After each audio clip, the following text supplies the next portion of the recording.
actually getting the job and stepping into it was great. And leading up to it, it was nerve-wracking because I met a lot of chefs and I was like talking to them about like me getting the job, and they're like, you need a strong sous chef, you know? Yeah, every time you're always trying to do something new, everybody's like, well, hold on, did you do this? And you're like, motherfucker, I'll figure it out, all right? Yeah.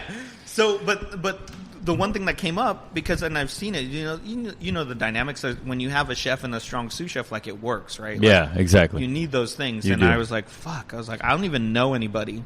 Like at that point, like I think a lot of the times in our career, the people we want to reach out to, they're kind of on the same path. Yeah, and they're already doing their own thing, yeah.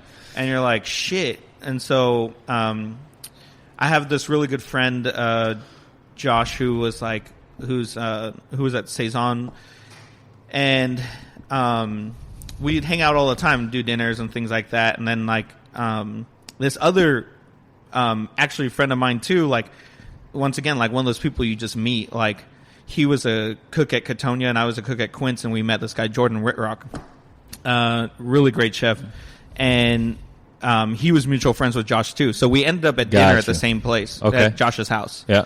And Jordan's there, and he was a captain at Bennu. He had been working, like he worked at Willow's Inn and Momofuku Nishi and like all these other great places. Like he worked at AQ for a really long time too.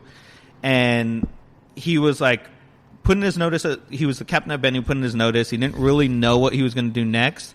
He just knew like he wanted to try to get back in the kitchen, and also like he had his family. Like he has a wife and daughter, and he was trying to figure out what was best, you know? Yeah. And we had dinner, and like I had just gotten a job at Tartine. And he's like, after dinner, he's like, hits me. He's like, yo, if you need a sous chef, let me know. And I was like, you're like, fuck, that's a great idea. Actually, yeah, I need a sous chef. I was like, are you joking? Yeah.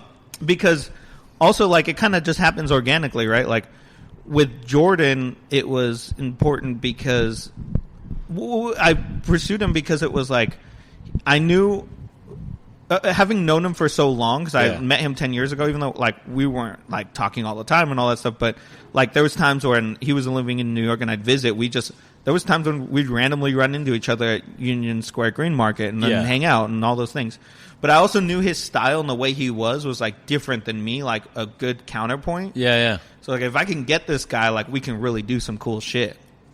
And end up working out, like. And we worked together for like a year and a half, and we really got to change a lot and develop like Tartine to like what, in my eyes, like what Chad wanted it to be. And like, you know, at that point, like going through everything that happened at Tartine, it was another great experience. And like seeing from when I started it, and it was rough. There was times like, even though, you don't want to come in hot, you don't want to ruin people's days, but there's people you have to understand that like there's a different culture, and you have to, like for me, it was like about setting the standards and making sure that everybody met them, but also like understanding that like I have to get people to that point too. It's not just about like, okay, you can't do this, like fuck you. It's like you have to, like it's my job to train people. It's my job to get them to that point, right? Like, so you know, it was great to be able to build something, like see something come to fruition that like put a lot of all my training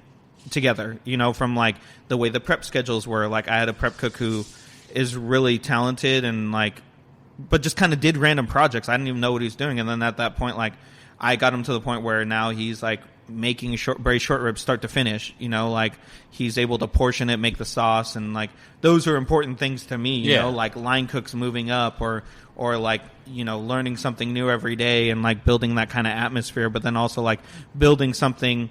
Cause for me, like, a lot of it is like building a kitchen that has these absolutes. Like I said, like these are the things you do every day. So when something changes, it's not like such a crazy monkey wrench. Yeah. You know, like you're like, oh my God. Yeah. You're like, fuck, like I can't do that. Like, or I can't get this done and all this stuff. And it was like, it was a really, I think like for me, it was a perfect opportunity for where I was at in my life at that point, and the knowledge I had and the experiences I had. And like, it like working with Chad like really helped me develop my own style too. Like I had met with chefs before, and they're like, I had one chef tell me like, you need to run somebody's kitchen for a little bit and figure out like who you are, you know?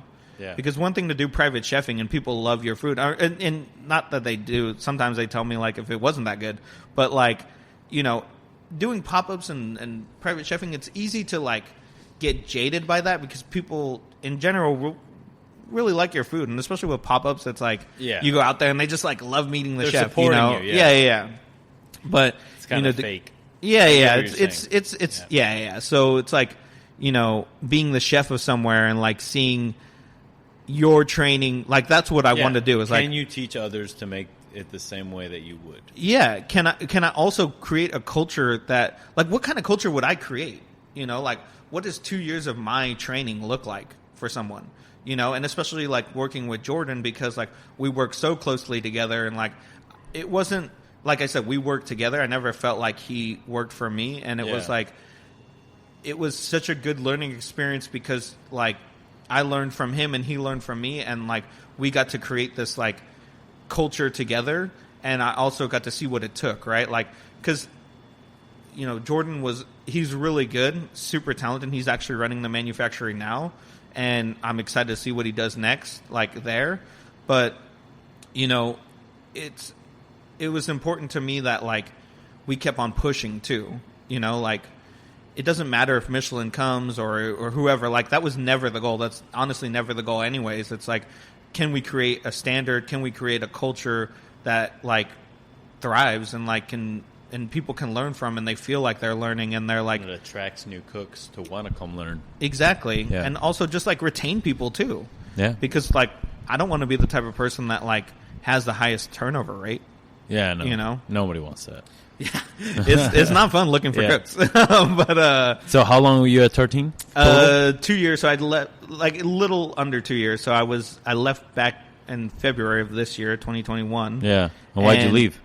I think at the end of the day, no, I know it was just time to move on. Newer opportunities. Yeah. Yeah. I mean, a lot of the things is like I've always been trained to train my replacement. Yeah. Like I've met like chefs who said that, and with Jordan, because we work so closely together and we went through the pandemic together and all those things, it was like there was things that were happening that I was like, okay, like I want you to write the schedule, or I want you to do this, and he started to take on so much that like I saw that for me, like he could do it. There was very little he needed more help with. So I was like, it was just time to move on. They're like, they got a new CEO, and it was just time to like see what else is out there. And I think now being in Octavia where we're at, and also working with Chef Melissa, like I kind of think about it like a holy trinity, right? Like Michael Tusk, Chad Robertson, and Melissa Perillo. Like for me, like it's a natural progression into what's next, right? Like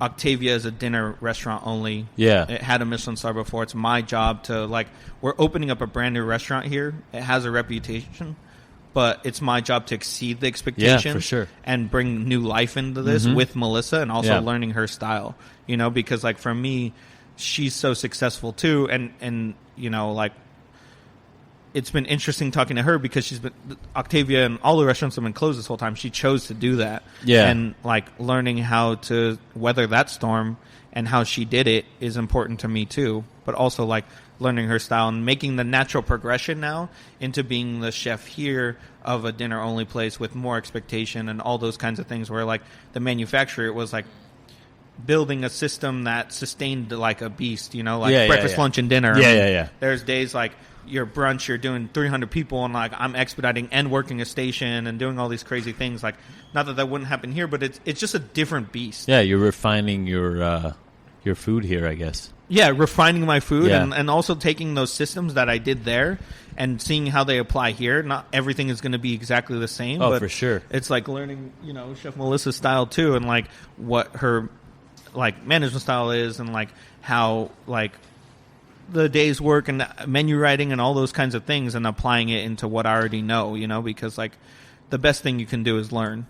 So you have not worked a service here? No, never worked a service here. So here. You are the chef of Octavia. No service yet. When do you open? We've been deep cleaning. But we open hopefully sometime in the latter part of May. Okay. So got you. Latter part of May. Yeah. Never worked a service here. Trying to build a team from scratch. Got a lot of great candidates, a lot of cool people I'm excited about, and I think we can build a really great team, and I'm looking forward to like the next chapter of Octavia. Being a part of it. Well, shit, if any cooks want a job, come down to Octavia and SF. We're hiring. You want to learn a thing or two about a thing or two. Hell yeah, chef. Yeah. And then this is your project now. Do you have anything else going on? Or are you just going to focus on this for a little bit and hammer it out? Yeah, I really want to, like, for me, it's about spending all the time I can to, like, get this place to where we want it to be. And, you know, later down the line, I don't know. Like, for me, like I said, there's just opportunities that come up. I try not to say no to anything that, like, I feel will benefit me in the future. You know, I got this job because I reached out to, again, and I think it's important for any